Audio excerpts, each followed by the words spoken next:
Hey guys, I got a question on my page saying, hey Brian, have you any tips for staying away from crisps, chocolate and sweets? I can go weeks without them, but then when I have them, I crave them all the time. Funny you say this, because this is actually an issue that I have myself. There's a kind of an in-running joke within the fitness community and with a lot of my buddies that you can go weeks without eating a food, and then as soon as you taste whatever it is your food vice is, so if it's chocolate, you have a piece and it's like, oh Lord, the floodgates open and you could devour every bit of chocolate in sight.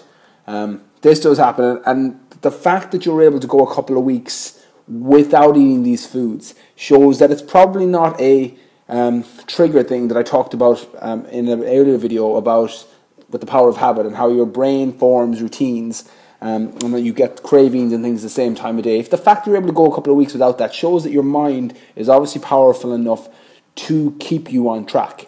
The only thing I recommend is you've got two options here.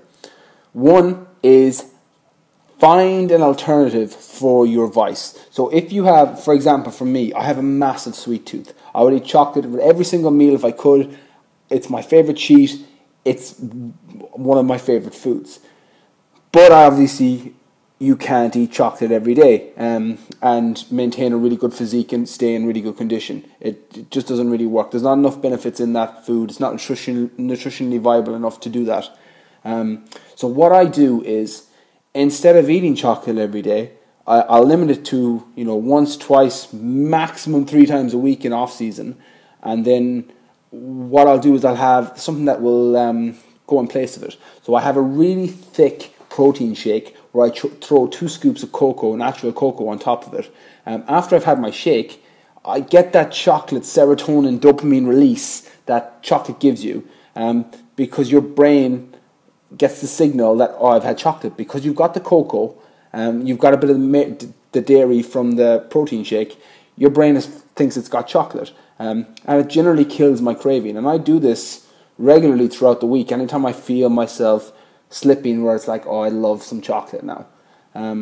So I say to you, whatever it is that you're craving, so it's crisps, chocolate or sweets, try and find an alternative thing that will trigger that same dopamine or serotonin release in your brain, so that your brain thinks it's got what you're craving.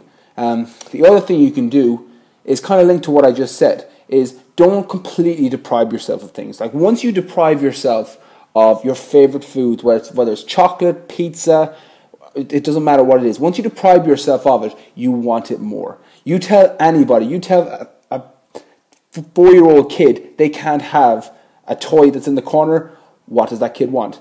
They want the toy in the corner. You tell somebody they cannot have chocolate, what's the first thing you want? So what you need to do is say, okay, I'm going to have chocolate when I'm really craving it. So on Friday, I'm going to have a bar of chocolate, packet of sweets, and a bag of crisps, and that's it. That's my cutoff. I'm going to have that, and then that will tie me over for the rest of the week. And then the rest of the week you eat as clean as possible. And then when you have your cheat meal, which people do, and I do, I have my cheat meals, just be aware that it doesn't turn into a cheat day and that everything's on offer. Set a limit. Say, this is what I'm having, and this is all I'm going to have. If you have to do something before and after to prepare it, as in if you need to eat a full meal so that you don't actually have the room in your stomach to put away so much bad food, then do that. If you have to prepare yourself with supplements afterwards that will stabilize your blood sugar, like glutamine, I generally take 10-15 grams of glutamine after I've had a cheat, just because it regulates my blood sugar again, stops the craving. Peppermint oil with aids digestion, again, stops the craving. And some green tea and lemon, just because, again, it gives it a small little bit of serotonin, dopamine release, and it'll stop that trigger of the bad foods that you're craving.